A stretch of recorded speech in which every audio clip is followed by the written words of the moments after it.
When Islam in 640 conquered Egypt, there wasn't a real big battle because the Romans were ruling with such tyranny that the people thought Islam was like a savior.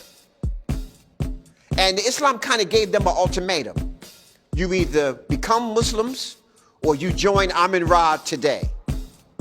So a lot of people joined Amun-Ra and died right there on the spot. And then other people were converted. And that's the beginning of the Moors. The Moors were the converted Africans from the Happy Valley now, who now became Muslims. And they were warriors. So you have the Kushite, all of these Kushite, these warriors, he now converted to Islam. And they become the army of the Islamic, the wing of the Islamic. And they sweep all across North Africa. So by 711, all of North Africa is converted to Islam. Not by Arabs, but by these African converts, the Moors. And now I have to say this, I know we don't like to talk about it, but Mali, Ghana, and Songhai all fell because of African converts converted to Islam, sacked and destroyed their own culture and their own parents. So from the inside out. So I just need you to understand. No all Arab army came in and did anything. No European army came in. These were all Africans who were converted who came in.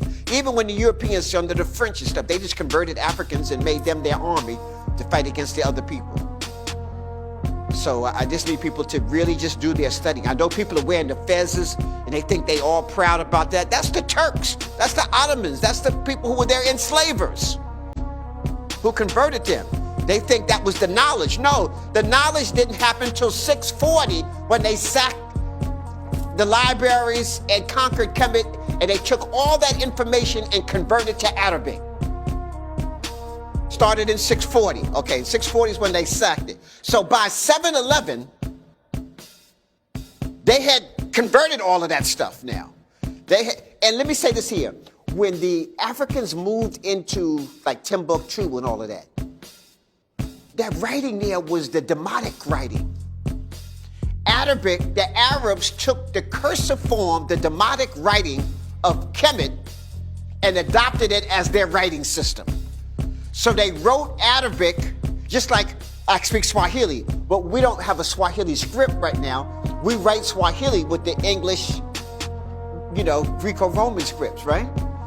So they start writing their Arabic language with the Medu-Neter, the Demotic. So when the Africans saw this writing of the early Quran, they thought it was a continuation of ancient Kemet.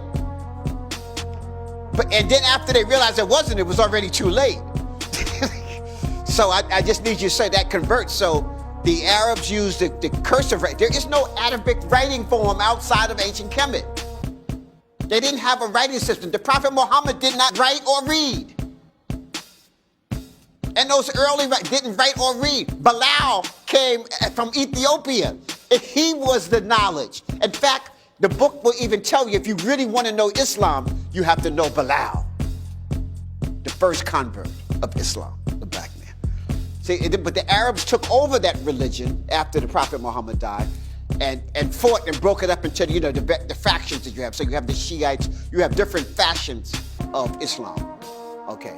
But I'm trying to tell you, they took their key to knowledge, like this expression of algebra. That word didn't exist before 640. They took what we were doing and they named it. They didn't have this knowledge before that. So if I go to 500 BC, I'm just going to go back one more, just 100 years. If I go to 500, they was just desert dwellers. With little fetishes and stuff like that, but no nation, no system, nothing like that. And then all of a sudden now, you get the conversion. So Kemet becomes their treasure. Their treasure. Okay. When they sacked in 640, they just adopted the writing system that the ancient Kemet. And like I say, this fooled a lot of the scholars because they thought it was just a continuation of ancient Kemet, not knowing it was a total different doctrine.